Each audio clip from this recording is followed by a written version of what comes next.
Both none of this. तो देखिए last class में हम जो लोग ईएमएफ ऑफ सेल पढ़े थे उसके आधार पर देखिए कुछ आपके प्रीवियस ईयर क्वेश्चंस हम करवा रहे हैं। तो आप जानते हो कि हर बैटरी तब तक काम करती है जब तक बैटरी का वोल्टेज हमेशा प्लस में रहता है कि नहीं। तो जब तक वो प्लस में है वो काम करेगा, मतलब वो पावर सप्लाई देगा। ठीक है, तो यानी कि ई सेल जब जब पॉजिटिव होगा या फिर दूसरे शब्दों में ग्रेटर देन जीरो होगा तो उस सेल उस कंडीशन में सेल क्या करेगा, सेल वर्क करेगा यानी काम कर रहा है। और आपका जो रिएक्शन होगा वो कैसा होगा, स्पॉन्टेनियस। स्पॉन्टेनियस मतलब खुद से जो रिएक्शन हो रहे हैं, आ रहा बात समझ में।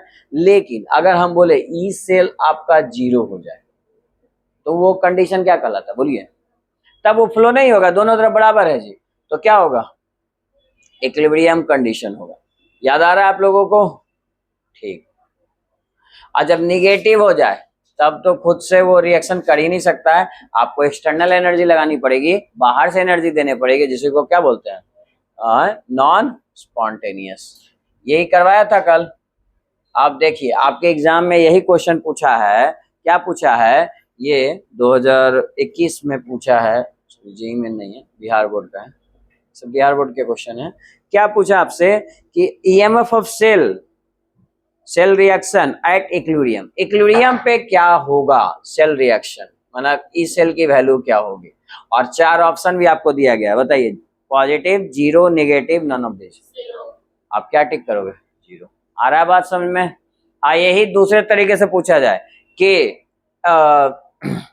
फॉर अ स्पॉन्टेनियस रिएक्शन, यहां भी पूछा गया एक बार और क्वेश्चन, ये for a spontaneous reaction E cell क्या होगा। अगर स्पॉन्टेनियस रिएक्शन चाहिए तो ई सेल की वैल्यू क्या होगी, पॉजिटिव ना, टिक कर लोगे, क्या दिख रहा है, स्पॉन्टेनियस रिएक्शन के लिए पॉजिटिव होगी, ग्रेटर देन जीरो होगा। तो हम इस सब में टिक कराए हैं आपको कि कल इन सब से ऑब्जेक्टिव पूछेगा, करवाए ना टिक जी, ठीक। और एक फॉर्मूला इस पे भी करवाए थे कि ये भी ऑब्जेक्टिव में पूछता है, कैथोड माइनस एनोड। कैथोड पहचानना आसान है, कौन होगा, बिगर वैल्यू, स्मॉलर वैल्यू जो होगी वो एनोड होगा। समझ में आता है, ऐसे क्वेश्चंस आएंगे एग्जाम्स में। तो हमेशा याद रखिएगा, अगर रस्टिंग से बचाना है तो आयरन को क्या बनाना है, कैथोड बनाएंगे, एनोड। कैथोड भाई इलेक्ट्रॉन ले रहा है, इलेक्ट्रॉन लॉस करेगा तब ना रस्टिंग होगी, इलेक्ट्रॉन लॉस दूसरे मेटल से करवा देंगे, है ना, ठीक है। तो ये इस तरह से आपको सवाल यहाँ पे पूछे जाते हैं। कोई दिक्कत किसी को यहाँ पे नहीं ना। देखो 2022 में जैसे ये क्वेश्चन पूछा हुआ है और ये ई नॉट ऑफ सेल निकालने दिया है। देखिए 2022 का क्वेश्चन बनाइए सब लोग, इसको ये लिख के मैं देता हूँ, क्वेश्चन 2022 का है, सब बिहार बोर्ड के, मैं बी लिख देता हूँ, बी फॉर बिहार बोर्ड, ठीक है ना। अब बताइए यहाँ आपको ऐसे लिख के दिया है, हालांकि इसकी जरूरत नहीं है। आयरन है, electron sorry silver electron gain किया तो ये एजी में कन्वर्ट हुआ। इस केस में ई नॉट ऑफ सेल की वैल्यू जो बोल रहा है 0.8 वोल्ट, ठीक है। और 3 बोल रहा है, 3 जो है इलेक्ट्रॉन गेन कर रहा है, ये एसएन में चेंज हो रहा है। और इस केस में ई नॉट सेल की वैल्यू क्या हो रही है, -0.1। आपसे पूछा है कि बताइए फिर ईएमएफ ऑफ सेल कितना होगा, तो बताइए ऑप्शन देने की तो जरूरत नहीं मुझे, 0. ऐसा मैं दे देता हूं, आप लोग निकालो तब तक, 0.66, 0.80, 1.08, 0.94, कितना आ रहा आंसर, ABCD ऐसे करके क्वेश्चन पूछा हुआ, बनाइए इसको जल्दी से। 0. समझ में आ रहा है ना कि क्वेश्चन कैसे आएंगे, जो पढ़े उसे बन रहा है। अभी आपने सीखा है क्या करना जी, कैथोड माइनस एनोड। अभी सबका चिंता छोड़ो, कौन कैथोड कौन एनोड, कौन इलेक्ट्रॉन लॉस कर रहा है कौन गेन कर रहा है, इतना जरूरत नहीं है। हम जानते हैं कैथोड का वैल्यू क्या होगा, बिगर, यानी कि ये कैथोड की तरह काम करेगा, ये एनोड की तरह। तो बताओ कैथोड की तरह अगर ये काम कर रहा है तो इसकी वैल्यू पहले लिखिए, अब बिगर वैल्यू माइनस स्मॉलर, क्या हो जाएगा, माइनस माइनस प्लस, तो ये हो गया वैल्यू। और टोटल वैल्यू कितनी आ जाएगी जोड़ने के बाद, 0.94, यानी option D is the right answer. बोलिए बात समझ में आता है, इस तरह के क्वेश्चन बन जाएंगे। देखिए और आपके एग्जाम्स में जो क्वेश्चन पूछे वो करते हैं हम लोग। जैसे ये क्वेश्चन दिया हुआ है मैग्नीशियम 2+ में जा रहा है, सेल रिप्रेजेंटेशन है। जल्दी से लिखते चलिए आप लोग भी मेरे साथ, कोई बड़ी बात नहीं है इसमें, है ना। ये रिएक्शन देखा तो बताओ तो इसमें एनोड कौन है? अब पता चल गया एनोड कौन है, बताओ। हाँ भाई, अरे इतना तो बताया कि पहले कौन होता है एनोड। ऐसे भी देखो ये इलेक्ट्रॉन लॉस कर रहा है ना, तो ये कौन हो जाएगा? एनोड। और ये कौन हो जाएगा? कैथोड। ऐसे भी आप सिंपल सा सोच सकते हो, जो ज्यादा रिएक्टिव होता है वो क्या होता है? एनोड। और मैग्नीशियम ज्यादा रिएक्टिव नहीं था कॉपर से, ऑफ कोर्स ये होता है। तो इसलिए एनोड और ये कैथोड। और इसी के आधार पे अब तुम आंसर कर सकते हो। इसमें 4 ऑप्शन दिया है। बोला है पहला ऑप्शन है कॉपर इज कैथोड, सही है, बिल्कुल सही है। दूसरा पढ़िए मैग्नीशियम इज एनोड, वो भी सही है। तीसरा है रिएक्शन कुछ ऐसा दे दिया, मैग्नीशियम प्लस कॉपर 2+ और मैग्नीशियम 2+ प्लस कॉपर। क्या ये रिएक्शन सही है? ये भी सही है। अगर आप इसको रिएक्शन में हम लिखना सिखाए तो देखो कैसे लिखोगे। एनोड पे रिएक्शन क्या होगा? लॉस ऑफ कितने इलेक्ट्रॉन लॉस करेंगे? 2। तो क्या आ जाएगा? Mg2+, वही ना मैग्नीशियम 2+ में है। अब आइए कॉपर 2+ क्या किया जी? इलेक्ट्रॉन गेन किया, तो क्या बन गया? कॉपर। अब इन दोनों को जोड़ दीजिए, कट गया। लेफ्ट हैंड साइड को लिख दीजिए, राइट हैंड साइड को उस तरफ लिखिए। तो बोलिए बताइए ये भी सही हुआ कि नहीं? यानी कि लास्ट ऑप्शन है आपका ऑल ऑफ दिस। आप किसको टिक करोगे? All of this. आ रहा है समझ में? आपके एग्जाम्स में ये सब क्वेश्चन आएंगे, आप लोग बना लोगे? ठीक।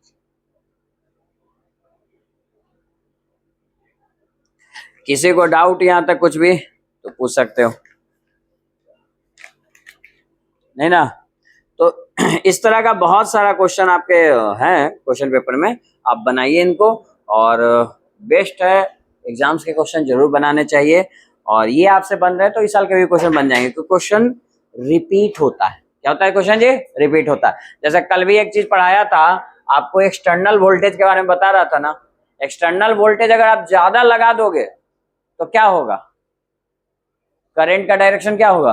रिवर्स हो जाएगा, जब हम एक्सटर्नल वोल्टेज ज्यादा लगाएंगे। देखो उसी के आधार पर ये क्वेश्चन दिया गया है कि बताइए इलेक्ट्रोकेमिकल सेल का बिहेवियर ऑफ सेल। ये है क्वेश्चन, बिहेवियर ऑफ सेल का बिहेवियर क्या होगा? देखिए 4 ऑप्शन दिए हैं। A E cell equal to 0, B अच्छा इलेक्ट्रोलाइटिक सेल कब होगा? ठीक ठीक।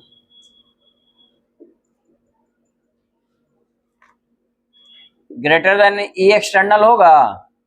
मैंने 4 ऑप्शन दिया है, आप देख लो क्या क्या है। C E external greater less than E cell, और last D E cell equal to E external. सुनिए अब आपको पुरानी बातें याद करवा रहा हूं। देखिए वो क्या पूछा है, वो पूछा है कि ये सेल कब आपका इलेक्ट्रोलाइटिक सेल की तरह काम करेगा। गैल्वेनिक नहीं पूछा है, इलेक्ट्रोलाइटिक सेल। अच्छा अब हम, या फिर आपसे पूछा कि नॉन स्पॉन्टेनियस, क्या पूछा जी? नॉन स्पॉन्टेनियस कब काम करेगा? इलेक्ट्रोलाइटिक नॉन स्पॉन्टेनियस होता है ना, पता है ना, खुद से नहीं काम करेगा। जैसे इन्वर्टर, इन्वर्टर को पहले चार्ज करो तब काम करेगा। मोबाइल की बैटरी पहले चार्ज कीजिए तब वो वर्क करेगा, नहीं तो नहीं करेगा। बी और सी सेम ऑप्शन दे दिया। अच्छा इधर कर दो, सेल एक्सटर्नल इधर कर दो। एक्सटर्नल वोल्टेज इसमें ज्यादा हो रहा है और इसमें सेल वोल्टेज ज्यादा हो रहा है। ठीक, चलो अब एक बात बताइए, इसमें क्वेश्चन ने आपसे ये पूछा है, बताइए इस केस में जब 0 है इसका मतलब क्या है? कि वो इक्विलिब्रियम में है। यहाँ पे बराबर है तो भी वो इक्विलिब्रियम है। यही कंडीशन को बात करा। इस कंडीशन में बताइए सेल का वोल्टेज ज्यादा है तो कौन सप्लाई करेगा? तो स्पॉन्टेनियस होगा। और स्पॉन्टेनियस रिएक्शन किस में मिलता है? गैल्वेनिक या इलेक्ट्रोलाइटिक? तो ये सेल कैसा होगा? गैल्वेनिक। तो इसीलिए अभी आप लोग जब प्रैक्टिस कीजिएगा ना तो सबको लिख लिख के बनाइए। इससे आपका एक ही क्वेश्चन में 4 क्वेश्चन का प्रैक्टिस होगा। बात समझ में आ रहा है कि जो आंसर सही है वो सही क्यों है और जो बाकी सब गलत है तो वो गलत क्यों है? आइए इस पे बात करते हैं। इसमें एक्सटर्नल वोल्टेज ज्यादा हो रहा है, यानी कि सप्लाई क्या हो जाएगा? उल्टा, यानी कि नॉन स्पॉन्टेनियस। अब नॉन स्पॉन्टेनियस कौन होता है? Electrolytic cell. अब वही पूछ रहा है ना, इलेक्ट्रोलाइटिक सेल की तरह कौन काम करेगा, तो कौन सा ऑप्शन सही हो जाएगा? बोलिए, समझ में आता है क्वेश्चन?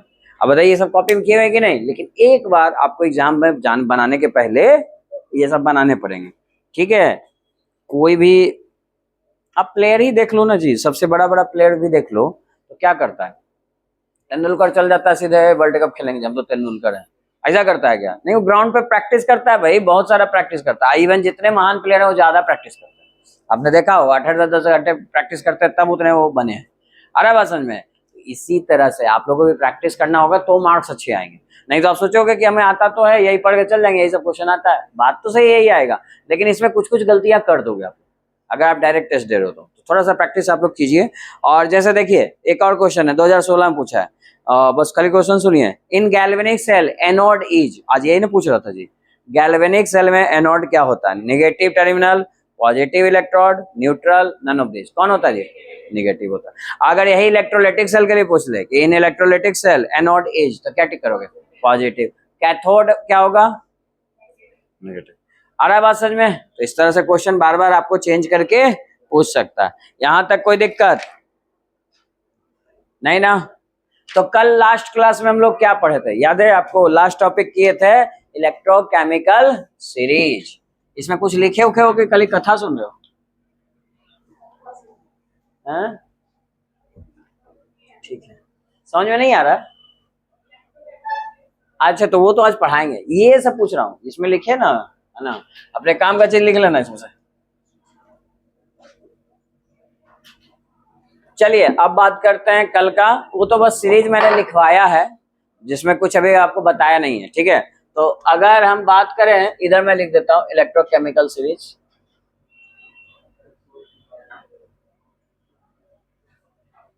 तो पहली बात, ये सीरीज रटने की जरूरत नहीं है, पहला तो ये दिमाग में रखो, है ना, कि सीरीज रटने की आवश्यकता नहीं है। लेकिन अगर इसमें सबसे नीचे तो जो था वो कौन था? Lithium, sodium. और लिथियम का जो वैल्यू था ई सेल का, वो क्या था? निगेटिव था निगेटिव। अगर आप कल देखोगे तो ये ऐसा कुछ वैल्यू आ रहा था इसमें, और निगेटिव। कहीं पे जाके हाइड्रोजन पे जाके ये ई नोट ऑफ सेल की वैल्यू क्या हो रही थी? जीरो।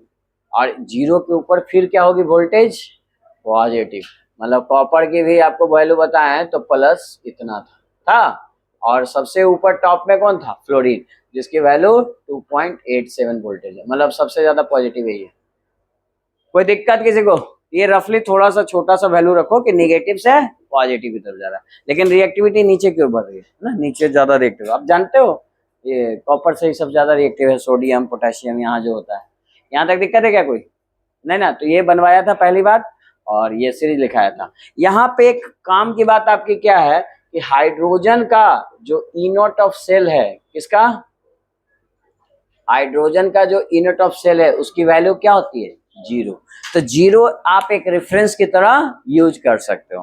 तो रेफरेंस इलेक्ट्रोड की तरह हम क्या यूज करते हैं जी? Zero.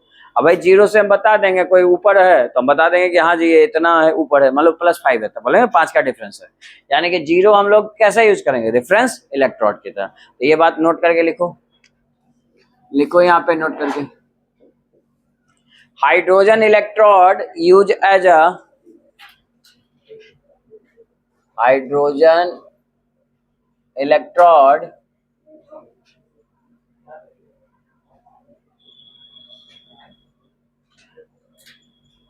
Use as a reference electrode.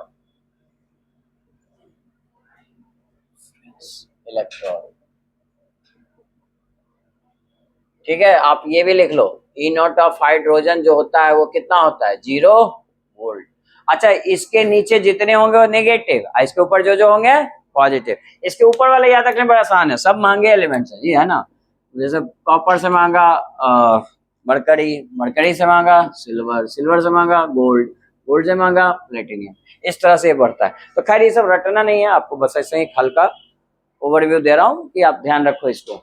और हाइड्रोजन आपका रेफरेंस इलेक्ट्रोड 0 होता है, ठीक है?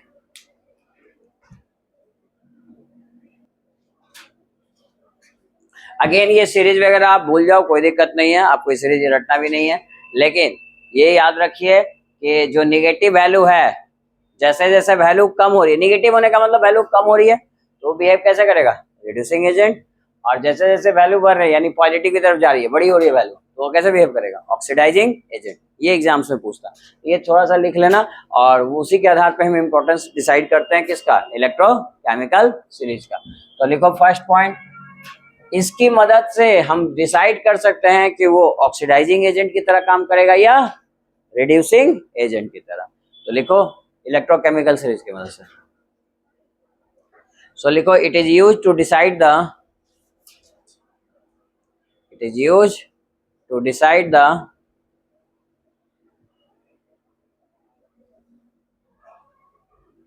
it is used to decide the oxidizing power or reducing power, oxidizing power or reducing power of the electrode, of the electrode, oxidizing power or reducing power of the electrode, of the electron. देखो मैंने क्या कहा, ये line उनको तो छोड़ो, simple सी बात है कि देखिए जैसे जैसे वैल्यू निगेटिव होगी, मतलब मोर निगेटिव वैल्यू, ये काम का चीज है, ठीक है। जैसे जैसे वैल्यू निगेटिव होगी वो कैसे काम करेगा जी, रिड्यूसिंग एजेंट की तरह। रिड्यूसिंग एजेंट को और नाम किस नाम से देगा, रिड्यूसिंग पावर, या फिर और किस नाम से देगा, रिड्यूसिंग, बोलो, अच्छा आप पढ़े काम पे बताओ, रिड्यूसिंग नेचर, है ना। ये तीनों वर्ड आपका एग्जाम्स में इस टर्म से क्वेश्चन पूछता है, reducing power, reducing nature, reducing agent. आ रहा समझ में, ठीक। लेकिन जैसे जैसे वैल्यू पॉजिटिव होगी तो बताइए, आप नहीं बता सकते हो, वो ऑक्सीडाइजिंग एजेंट होगा, वो ये शॉर्ट में लिखा, ऑक्सीडाइजिंग पावर उसकी ज्यादा होगी, और वो कैसा नेचर का होगा, ऑक्सीडाइजिंग नेचर। बोले इसमें कोई दिक्कत, ये बात लिख लीजिए, इस पे क्वेश्चन कंफर्म हर साल आता है, तो बहुत इंपॉर्टेंट टिक कर लो। और बहुत आसान है पहचानना, क्योंकि वैल्यू तो दे रखेगी, क्वेश्चन में दिया रहेगा, तो ये पूरा सीरीज अब याद करने की जरूरत नहीं है, ठीक है। आइए इस पे कुछ क्वेश्चंस देखते हैं, आपके एग्जाम्स के ही क्वेश्चन देखते हैं कैसे पूछा गया है। पहले यहां तक लिख लीजिए आप लोग जल्दी से। और देखिए 2023 में आपके एग्जाम का ही क्वेश्चन है, बिहार बोर्ड का। बी मतलब बिहार बोर्ड जी, ठीक है। सी मतलब सीबीएसई वाला लिख देंगे, ठीक है। आईसीसी का कोई नहीं ना है, ठीक। देखिए आपको 4 ऑप्शन दिया गया है, ए बी सी डी, ठीक है। -3.05 वोल्ट, -1.66 वोल्ट और -0.4, लिख लीजिए क्वेश्चन, और +0.8 वोल्ट। पूछा है क्या कि इसमें से किसका हाईएस्ट रिड्यूसिंग पावर होगा। क्वेश्चन आपके सामने ये रहा, highest reducing power, reducing power, बोल जल्दी बताइए ऑप्शन। सबसे ज्यादा रिड्यूसिंग पावर किसका होगा, सबसे ज्यादा रिड्यूसिंग नेचर का कौन होगा, सबसे ज्यादा रिड्यूसिंग नेचर का कौन होगा, वो होगा जिसकी वैल्यू सबसे कम होगी, नेगेटिव मतलब सबसे कम होगी, सबसे ज्यादा नेगेटिव। अब आप खोजो सबसे ज्यादा कम वैल्यू कौन है, सबसे छोटी वैल्यू ये दिख रही है, आप कौन सा आंसर टिक करोगे। आया समझ में, पहला टाइप क्वेश्चन कैसे पूछेगा। इसी क्वेश्चन में हालांकि पूछा तो नहीं है, लेकिन आपसे पूछ सकता है कि which of the following is highest oxidising power, oxidising power किसकी ज्यादा होगी, हाईएस्ट डी की होगी। बोलो बात समझ में आती है। अब कैसे और पूछेगा, और देखिए कैसे पूछेगा, आपको बोलेगा कि रिड्यूसिंग ना, आप डिक्रीजिंग ऑर्डर में लिखो, तो 4 तरह से क्वेश्चन पूछेगा। ऐसे ही थोड़ा बोल दिया हूं कि कंफर्म हर साल क्वेश्चन आएगा, समझ में आ रहा है। हर साल कंफर्म बोलने का मतलब है कि बहुत तरह के क्वेश्चन को पूछा जा सकता है। कैसे पूछेगा, अगला क्वेश्चन कि रिड्यूसिंग नेचर बताइए, या रिड्यूसिंग एजेंट बताइए, रिड्यूसिंग पावर बताइए, किस ऑर्डर में, डिक्रीजिंग ऑर्डर में। उसी तरह से ऑक्सीडाइजिंग एजेंट बताइए, ऑक्सीडाइजिंग पावर बताइए, किस ऑर्डर में, डिक्रीजिंग ऑर्डर। तो कोई बिना आंसर बताए हुए चुपचाप अपने कॉपी में बनाइए, आप कॉपी मुझे दिखाइएगा कि आपका ऑर्डर सही है या नहीं। तो लिख लीजिए यहाँ पे। अब आप एक चीज तो समझ गए, वैल्यू का कोई मतलब इस सीरीज को याद करने का कोई मतलब नहीं है। तो अब समझिए, अब तो समझ में आ गया ना कि इलेक्ट्रोकेमिकल सीरीज पे क्वेश्चन कैसा आएगा, कोई दिक्कत। बोलो कोई दिक्कत है क्या आपको कुछ? ठीक है बनाइए, बाकी सब बनाइए जल्दी से इसको। एक बात बताइए, हमको रिड्यूसिंग पावर डिक्रीजिंग ऑर्डर लिखना। सबसे अच्छा रिड्यूसिंग एजेंट वो होगा जिसकी वैल्यू सबसे मिनिमम वैल्यू किसकी? ए की। उसके बाद कौन? बी।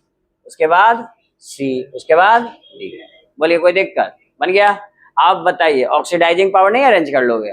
बताइए सबसे ज्यादा, उल्टा कर देना, पहले जिसका सबसे ज्यादा वैल्यू यानी डी, उसके बाद उससे ज्यादा कौन है? सी, फिर बी, फिर ए। ये जो हम लोग ऑर्डर लिख रहे हैं वो डिक्रीजिंग ऑर्डर है, ठीक है। तो आप बताइए उसी तरह का क्वेश्चन रिपीट किया है 2021 में। बोला कि एबीसी 3 आपको दिया गया है, आप बताइए इसमें रिड्यूसिंग पावर डिक्रीजिंग ऑर्डर में तो सबसे ज्यादा कौन होगा? पहले बताओ। सबसे ज्यादा वो होगा जिसकी सबसे वैल्यू नेगेटिव होगी, सबसे छोटी वैल्यू होगी बी, उसके बाद सी, और सबसे कम ए। बोलो बात समझ में आता है? अगर इसी क्वेश्चन में पूछेगा कि which of the following has highest reducing power, high reducing power कौन किसका होगा जी? हाँ, बी का। अच्छा पूछा कि लोएस्ट रिड्यूसिंग पावर तो नहीं बता दोगे? बोलो लोएस्ट जिसकी वैल्यू ज्यादा होगी यानी ए। अच्छा इसी क्वेश्चन को और दूसरे टर्म में पूछा कि which of the following has highest oxidising power.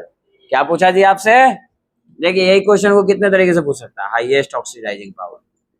बोलिए कौन? हम जानते हैं ऑक्सीडाइजिंग पावर किसकी ज्यादा होती है? जो ज्यादा वैल्यू है, मोर वैल्यू। देखो यहाँ लिखा हुआ ना मोर वैल्यू, तो भाई ये ए। अच्छा लोएस्ट पूछा तो जिसकी वैल्यू कम से कम किसकी है? बी की। अच्छा आईसी को तुमको अरेंज करने दे सकता है ये ऑर्डर में, ये दिया रिड्यूसिंग पावर में, ऑक्सीडाइजिंग पावर में भी दे सकता है। तो इस तरह से 5-6 तरह का क्वेश्चन बन सकता है, इसीलिए बोल रहा हूँ कि ये क्वेश्चन कंफर्म आपके एग्जाम में पूछता है। सिर्फ बिहार बोर्ड नहीं, सीबीएसई और जो कंपटीशन एग्जाम्स है उसमें भी पूछता है। बताइए कोई दिक्कत? ठीक है तो इसको लिख लीजिए और कुछ क्वेश्चन हम इस पे करवाते हैं आपको। आपके एनसीईआरटी बुक में भी ये क्वेश्चन है। बताइए सबसे पहले हम बात करते हैं भाई, ये जो एजेंट है उसके बारे में तो हम बाद में बात करेंगे। पहले बताओ एनोड और कैथोड तो आपको याद है। एनोड पे क्या होता है? Loss of electron. लॉस हुआ इलेक्ट्रॉन यानी वो क्या? ऑक्सीडेशन। तो बताइए वो एजेंट कैसा? Reducing agent. वो रिड्यूसिंग एजेंट होगा क्योंकि जल्दी इलेक्ट्रॉन को लॉस कर रहा है। आ रहा है बात समझ में? तो उसकी रिएक्टिविटी क्या होगी? अरे भाई इलेक्ट्रॉन को लॉस कर रहा है तो फास्ट रिएक्शन होगा, जितने मेटल्स होते हैं बड़ी बहुत ज्यादा रिएक्टिव होता है, तो ये क्या हो जाएगा? More reactive. आया समझ में? मतलब कि ज्यादा रिएक्टिव कौन होगा? जो रिड्यूसिंग एजेंट होगा। रिड्यूसिंग एजेंट कौन होगा? जिसकी वैल्यू, हम तो वैल्यू के अकॉर्डिंग याद रखेंगे, तो जिसकी वैल्यू क्या होगी? बोलो लो वैल्यू होगी, लोएस्ट वैल्यू या नेगेटिव होगी वैल्यू। अब बात वही है। बोले बात समझ में आता है? तो ये ना सीक्वेंस लिख लो, कहीं कंफ्यूजन नहीं होगा, सब क्वेश्चन बन जाएगा यही 2 लाइन से। दूसरा लाइन लिखते हैं जी, दूसरा कौन होता है? कैथोड। आपको तो पता ही है कैथोड का वैल्यू बिगर होता है ना बिगर। यहाँ पे एनोड का वैल्यू स्मॉलर होता है, ये पीछे भी लिखवाए थे ये फार्मूला में जी, ई सेल में कैथोड माइनस एनोड। बोलता नहीं है तुम लोग तो बोलने कहते थे। देखो कैथोड का क्या लिखा था? बिगर वैल्यू और इसका स्मॉलर वैल्यू। देखिए एनोड वाला आ रहा है ना स्मॉलर वैल्यू, एनोड वाला वैल्यू स्मॉलर आ रहा है और कैथोड वाला वैल्यू क्या आएगा? बिगर आएगा। चलो चेक करते हैं बिगर आता है कि। देखो एक एक करके लिखो। जो कैथोड होगा वो क्या करेगा? गेन करेगा इलेक्ट्रॉन। अगर गेन करेगा तो क्या प्रोसेस को क्या कहेंगे? रिडक्शन। अगर रिडक्शन होगा तो एजेंट आप जानते हो उल्टा होता है। कौन एजेंट? Oxidising agent. आप बताइए ऑक्सीडाइजिंग एजेंट का वैल्यू क्या होता है? लो या हाई? Higher value. बोलिए आ गया ना? तो जो हम लोग पहले पढ़े थे कि कैथोड हायर होता है बिगर वैल्यू होता है वो आ भी रहा है। ठीक है तो मतलब ये भी रटने की जरूरत नहीं है, ये 2 लाइन बस याद रखिए, इससे सारा क्वेश्चन आपका बन जाएगा। कौन एनोड होगा, कौन कैथोड होगा, कौन इलेक्ट्रॉन लॉस करेगा, कौन इलेक्ट्रॉन गेन करेगा, कौन ऑक्सीडेशन की तरह बिहेव करेगा, कौन रिडक्शन की तरह बिहेव करेगा, कौन ऑक्सीडाइजिंग पावर, कौन रिड्यूसिंग पावर, कौन ऑक्सीडाइजिंग एजेंट, कौन रिड्यूसिंग एजेंट, कौन मोर रिएक्टिव, कौन लेस रिएक्टिव। क्या लगता है इतना सा टॉपिक से एक क्वेश्चन नहीं आएगा? इसीलिए तो कंफर्म क्वेश्चन आना है। ठीक है लिखिए ये कैसा हो जाएगा जी? Less reactive. रिएक्टिविटी ऑर्डर भी अरेंज करने आपको दे देगा। आप ये दोनों पॉइंट को अच्छे से लिख लीजिए और ये सब पॉइंट्स हम आपको एक जगह समरी में भी करके लिखा देंगे। आ रहा है बात समझ में? बस उसको थोड़ा सा आप लोग रोज रोज थोड़ा सा पढ़ते रहिए, आपको कहीं कोई दिक्कत नहीं होगा। एग्जाम्स में सारे क्वेश्चन बनेंगे, 70 में 70 मार्क्स का बनाना है, ठीक है? ऐसा नहीं कि 65 हो गया चलो ठीक है हमारा इतना ही टारगेट था, नहीं आपसे बनेंगे जी, आप बनाइए, इस तरह से आप बना सकते हो। कोई डाउट है किसी को इसमें? समझ में आ रहा है? पीछे वालों बड़ा शांत शांत हो आज।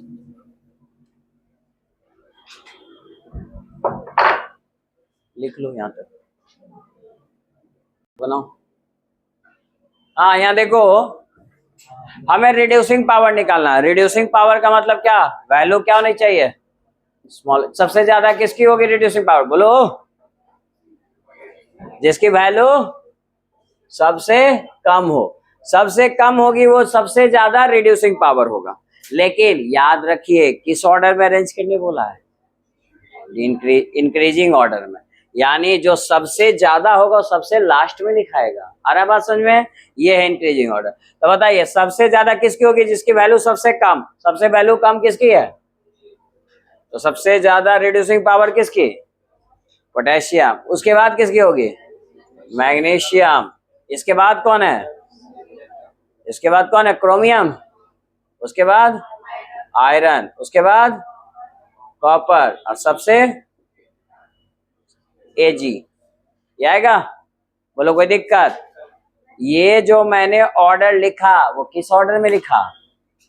अगर मान लो ये डिक्रीजिंग ऑर्डर देता तब आपको थोड़ा आसान लगेगा लिखने में। देखिए डिक्रीजिंग ऑर्डर देगा तो सबसे ज्यादा रिड्यूसिंग पावर किसकी होगी? जिसकी वैल्यू सबसे कम होगी। सबसे कम किसकी है वैल्यू? पोटेशियम। उसके बाद मैग्नीशियम। उसके बाद कौन है? उसके बाद कम वैल्यू कौन है? क्रोमियम। फिर आयरन। फिर कौन है जी? कॉपर। और फिर सिल्वर। तो ये देखो ये डिक्रीजिंग ऑर्डर में लिखे सबसे ज्यादा है। आइए कैसा लिखे? उल्टा कर देंगे। सबसे ज्यादा कौन? पोटेशियम। तो बढ़ते क्रम में लिखे। बोले कोई दिक्कत? डिक्रीजिंग इंक्रीजिंग ऑर्डर समझ में आया? आप दोनों लिख लो, आपको एग्जाम में कंफ्यूजन ना रहे। इस तरह का 2 मार्क्स का क्वेश्चन सीबीएसई बोर्ड में बहुत आता है। और थोड़ा सा ऑर्डर गड़बड़ किया ना तो पूरा क्वेश्चन गलत हो जाएगा, इसलिए लिख लीजिए। और देखिए हम बोले हैं कि हर एग्जाम में ये सब क्वेश्चन पूछता है। देखिए नीट में भी पूछा हुआ है, सेम क्वेश्चन है, कुछ अलग है क्या? नहीं। जल्दी से बताइए रिड्यूसिंग पावर किसकी ज्यादा होगी? जल्दी बनाइए।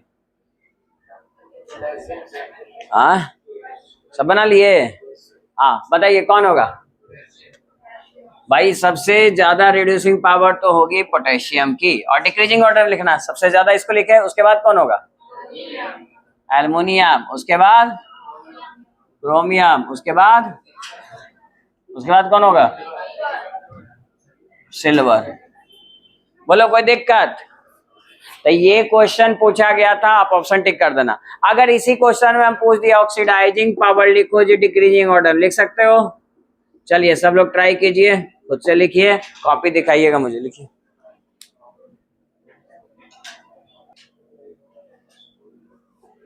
सिंपल सा तो क्वेश्चन है जी, इसमें करना क्या है? रिड्यूसिंग पावर किसकी ज्यादा होती है बताइए? जिसकी वैल्यू स्मॉलर हो। खोज लो स्मॉलर वैल्यू, कौन मिला? तो सबसे पहले जेड आएगा, उसके बाद एक्स, उसके बाद वाई। ये ऑर्डर आया है। कितने लोग का ये ऑर्डर आया? हाथ उठाइए। ठीक है। अच्छा ये क्वेश्चन इसमें पूछा स्ट्रॉन्गेस्ट ऑक्सीडाइजिंग एजेंट, बताओ ऑक्सीडाइजिंग एजेंट सबसे ज्यादा कौन? जिसकी वैल्यू हाइयर। किसकी वैल्यू हाइयर है? तो F2 ऐसे भी उस सीरीज में लिखा था तो F2 टॉप में नहीं था ऑक्सीडाइजिंग एजेंट, ठीक। स्ट्रॉन्गेस्ट रिड्यूसिंग एजेंट कौन होगा? I2 का वैल्यू सबसे लोएस्ट, I2। बोलो कोई दिक्कत? जिस ऑप्शन में ए में मान लो F2 I2 रहेगा उसको टिक कर देना, आपका क्वेश्चन बन जाएगा। ये नीट में देखो एग्जाम में पूछे हुए क्वेश्चन है, तो आपको समझ में आ रहा है ना कि एग्जाम में क्वेश्चन कैसे पूछेंगे? ठीक है, तो इस तरह से बन जाएंगे क्वेश्चन। यही चीज मैं बता रहा हूँ, इससे कंफर्म क्वेश्चन आपको पूछेगा और इस तरह से कुछ पूछेगा। ये दोनों कितने लोगों का सही हुआ? ठीक, तो अगला क्वेश्चन ये बनाइए। देखिए जेईई मेन में 2019 में पूछा है ये क्वेश्चन।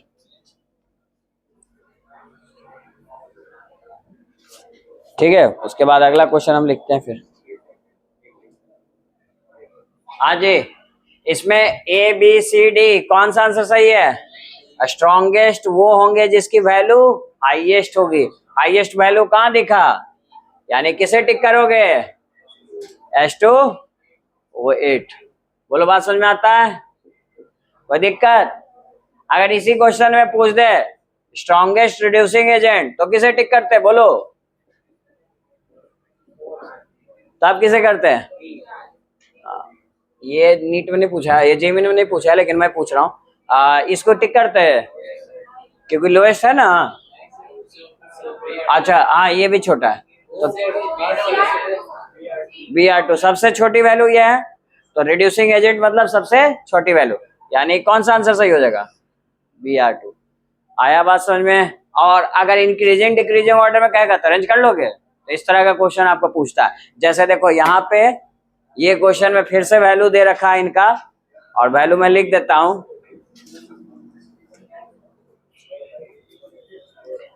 देखिए जिसका वैल्यू 1.81 वोल्ट, इसका 1.67 वोल्ट, इसका 1.61 वोल्ट, इसका 0.20 वोल्ट।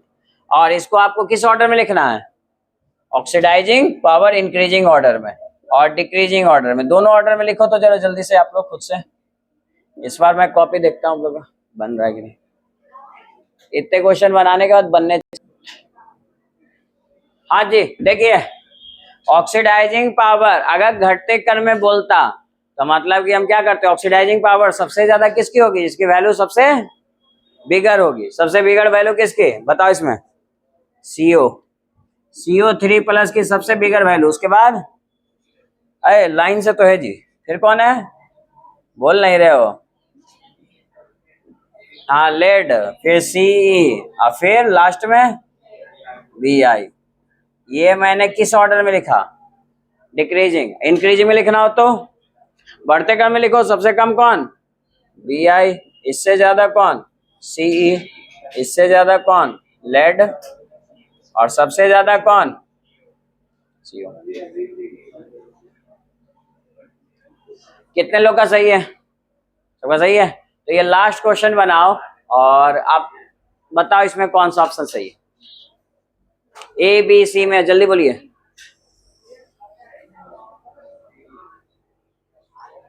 ये थोड़ा सोचना, ये अच्छा क्वेश्चन है क्योंकि आप कंफ्यूज हो गए, क्रोमियम दो जगह है ना, दिख रहा है क्रोमियम, तो बताइए कौन सा टिक करेंगे और क्यों करेंगे, ये भी बताना है।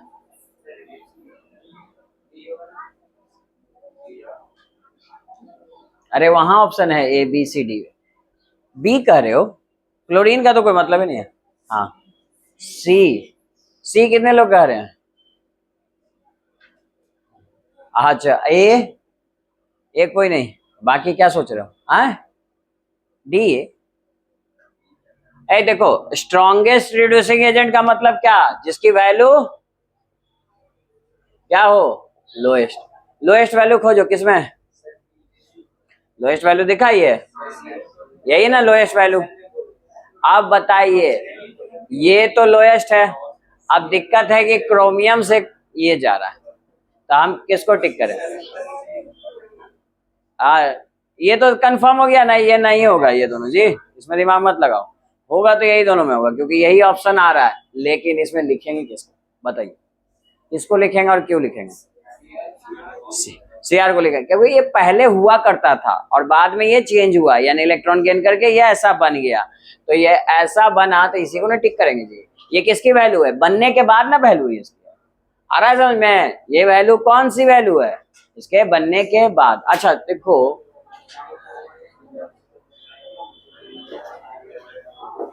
आ रहा है बात समझ में, तो बनने के बाद यानी क्रोमियम, इसको टिक कीजिएगा। अब क्लियर है, ये कंफ्यूजन आपको मिल सकता था। तो आप देख रहे हो कि ये हर जगह आपसे एग्जाम में पूछा गया है, चाहे आप जेईई नीट का उठा लो, नीट का उठा लो, चाहे CBSE बोर्ड, चाहे बिहार बोर्ड, और चाहे NCERT बुक। चलिए अब NCERT बुक पे आइए और NCERT का क्वेश्चन कीजिए, पहला इसी पे किया हुआ है। हाँ फर्स्ट क्वेश्चन देखो NCERT का ही पूछा हुआ।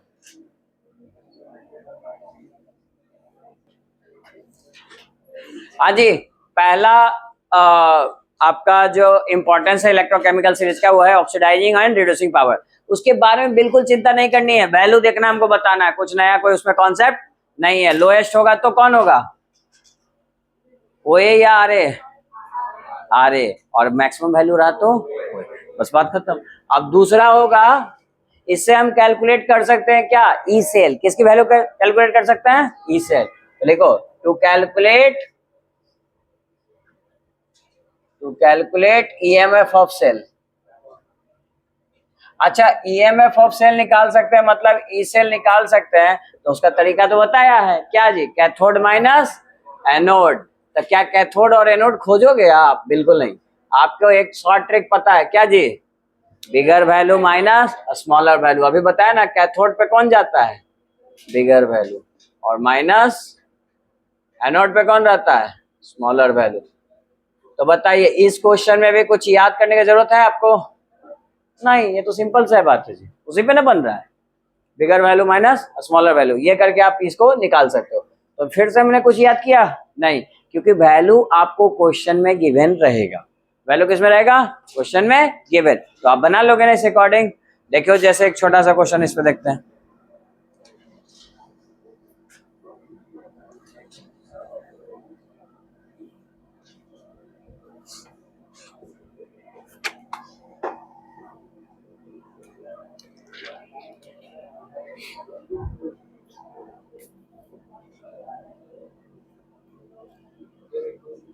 हाँ, ये तो कल भी किए थे ना जी। जैसे एक एग्जांपल मैं देता हूँ, जिंक का आपको पता है ना, कल बताया था, ई नॉट ऑफ सेल जिंक का कितना होता है, मैं ही दे देता हूँ, -0.76 वोल्ट, और ई नॉट ऑफ कॉपर कितना होता है, प्लस। तो बताइए ई सेल का वैल्यू कितना आएगा, कैलकुलेट करके जल्दी से बताओ, ई सेल कितना आएगा भाई। क्या करेंगे, कैथोड माइनस एनोड, कैथोड कौन होगा, बिगर वैल्यू, और स्मॉलर वैल्यू कौन, ये रहा, और ये माइनस माइनस क्या हो जाएगा, तो कितना आ जाएगा वैल्यू, ये आता था ई सेल का, ये तो गैल्वेनिक सेल था जी, आया कोई दिक्कत। अब आप यहां से ये बता सकते हो कि कौन सा रिएक्शन सेल कब वर्क करेगा और कब सेल वर्क नहीं करेगा, मतलब रिएक्शन फिजिबल कब होगा, कब फिजिबल होगा, जब ई नॉट ऑफ सेल की वैल्यू क्या होनी चाहिए, पॉजिटिव या नेगेटिव। तो थर्ड हम ये भी डिसाइड कर सकते हैं, क्योंकि हमको वैल्यू पता है तो हम ई सेल की वैल्यू निकाल लेंगे। अगर वो पॉजिटिव आया तो सेल काम करेगा, अगर जीरो आया तो इक्विलिब्रियम में होगा, अगर नेगेटिव आया तो काम करना बंद करेगा, एक्सटर्नल एनर्जी लगाना पड़ेगा। आया बात समझ में, ठीक है। तो ई नॉट ऑफ सेल जब जब वैल्यू पॉजिटिव रहेगी तो आप क्या लिखोगे, reaction is feasible, reaction is feasible, reaction होगा, मतलब क्या, सेल इज वर्किंग, मतलब क्या, सेल खुद से काम करता है या एनर्जी लगानी पड़ती है, नहीं, एनर्जी नहीं लगानी पड़ती है और खुद से काम करता है, तो ऐसे रिएक्शन को क्या बोलते हैं, स्पॉन्ट। तो अगर ये ई सेल जब भी पॉजिटिव हो या फिर ई सेल ग्रेटर देन 0 हो तो उसके इसमें रिएक्शन कैसा होगा, स्पॉन्टेनियस। तो वो सेल कैसा होगा, गैल्वेनिक इलेक्ट्रोलाइटिक, आप पहचान लोगे ना, कल किया था ना, गैल्वेनिक सेल खुद से काम करता है, कोई उसको कहने की जरूरत नहीं होती। जैसे कुछ बच्चा नहीं होता खुद से बैठ जाता पढ़ने, माँ बाप उसके पीछे नहीं पड़ते, ठीक ना। आप कुछ होता है लतखोर टाइप का, उसके पीछे लगाना पड़ता है, एनर्जी लगाए रखते हैं, नहीं क्या कर रहा है जी, अभी तक बैठा नहीं, ठीक है। तो ये तो आप समझ गए, तो ये सब किसका इंपॉर्टेंस है, इसका बोलो, कौन टॉपिक पर रहते हैं, हाँ, इलेक्ट्रोकेमिकल सेल का इंपॉर्टेंस। और पहला इंपॉर्टेंस क्या पढ़े, ऑक्सीडाइजिंग और रिड्यूसिंग पावर बता सकते हैं, किसकी मदद से, वैल्यू की मदद से। ई सेल की वैल्यू बता सकते हैं किसकी मदद से, उसकी वैल्यू देख की मदद से। और ई नॉट ऑफ सेल भी बता सकते हैं किसकी मदद से, वैल्यू। यानी कुछ भी याद करने की जरूरत नहीं है, क्योंकि क्वेश्चन में वैल्यू तो गिवन रहेगा।